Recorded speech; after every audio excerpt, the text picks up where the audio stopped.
হয়, মৰাপাটৰ খেতিৰে স্বাৱলম্বী বৰচলাৰ শতাধিক কৃষক।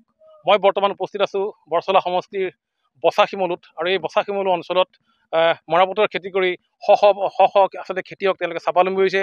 তেওঁলোকে এই মৰাপাটৰ খেতিৰেই তেওঁলোকে নিজৰ পৰিয়াল পোহপাল দি আহিছে, তেওঁলোকে নিজৰ ঘৰ সংসাৰ চলাই আহিছে। মই কেমেৰা পাৰ্চন বিশ্বক দেখুৱাবলৈ অনুৰোধ কৰিছোঁ। আচলতে এয়া আচলতে মৰাপাটৰ খেতি, এইসকল কৃষকে এনেধৰণে আচলতে তেওঁলোকে প্ৰতি বছৰে ইয়াত হাজাৰ হাজাৰ বিঘাত আচলতে মৰাপাটৰ খেতি কৰে, আৰু সেই মৰাপাটৰ খেতি কৰি আচলতে তেওঁলোকে নিজৰ পৰিয়াল পোহপাল দি অহাৰ লগতে তেওঁলোকৰ নিজৰ যি অভাৱ অভিযোগ সকলো আচলতে এই মৰাপাটৰ খেতিৰে তেওঁলোকে আচলতে পূৰণ কৰে, প্ৰতিটো বছৰে পূৰণ কৰি আহিছে। আৰু মোৰ লগত একাংশ কৃষক আছে, মই তেওঁলোকৰ পৰা জানিব বিচাৰিম আচলতে কি ক'ব দাদা, আচলতে কিমান কৃষকে ইয়াত মৰাপাটৰ খেতি কৰে? ইয়াত হাজাৰ হাজাৰ মানুহে মৰাপাটৰ খেতি কৰে। এই মৰাপাটৰ খেতি কৰি আপোনালোকে স্বাৱলম্বী? স্বাৱলম্বী। আমাৰ পৰিয়ালবিলাক এই খেতিবিলাক কৰি পেলাই আমি চলো, চলি আছে। এতিয়া প্ৰতি বছৰে ইয়াত মৰাপাটৰ খেতি হয়? প্ৰতি বছৰে মৰাপাট খেতি, মাকৈ খেতি, বিলাহী খেতি, জলকীয়া খেতি চব খেতি হয়, কিন্তু আমি এইবিলাক কৰি পেলাই চলি আছো। হয়, আপোনাৰ প্ৰতিমোন মৰাপাটৰ কিমানকৈ বিক্ৰী কৰে আপোনালোকে? 2000, 2500, 2200 এনেকুৱা বিক্ৰী হয়। কিমান লাভ হয়? লাভ কিমান হয়? বিঘাত কিমান লাভ হয়? আপোনাৰ ধৰুন 15 মোন, 14 মোন প্ৰতি বিঘাত পটা হয়। এইটো বিক্ৰি কৰি আমি চলি থাকো।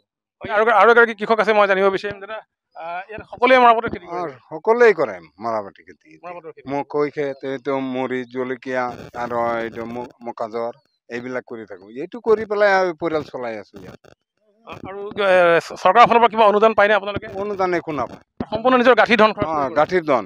চৰকাৰ নাহে ইয়াত, খবৰেই নলয়। আৰু তাৰপিছত কৃষি বিভাগৰ কোনোবা আহে নেকি? কোনোবাই নাহে, এনে নিজে নিজে চলি আছো ইয়াত। তাৰমানে আপোনালোকে সম্পূৰ্ণ নিজৰ গাঁঠিৰ ধন খৰচ কৰি? নিজৰ গাঁঠিৰ ধন খৰচ কৰি আমি খেতি কৰো। আৰু কৃষি বিভাগ এটা আছে, সেই কৃষি বিভাগৰ মানুহ কোনো নাই? নাই, আমি পোৱা নাই এতিয়ালৈকে। আমি সেইবিলাক সুবিধা পোৱা নাই।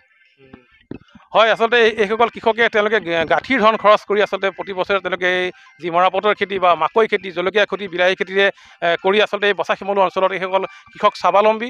আৰু কিন্তু ৰাজ্যৰ যি ব্যাগম আচলতে কৃষি বিভাগ আছে, সেই কৃষি বিভাগৰ আচলতে কোনো দুখ আচলতে তেওঁলোকৰ এই খেতি বাতি আচলতে পৰিলক্ষিত কৰিবলৈ নাহে। তেওঁলোকৰ পৰা কোনো ধৰণৰ সা সুবিধা আচলতে বৰ্তমান পৰ্যন্ত তেওঁলোকে পোৱা নাই বুলি অভিযোগ উত্থাপন কৰিছে।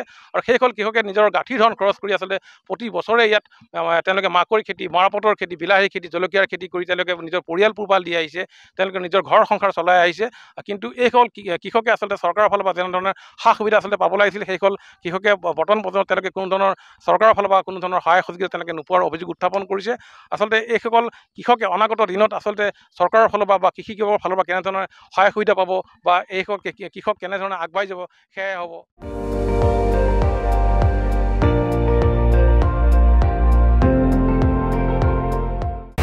আপুনি চাই আছে ND24, সৰ্বশ্ৰেষ্ঠ নহয়, সৰ্বোত্তমৰ দৌৰ।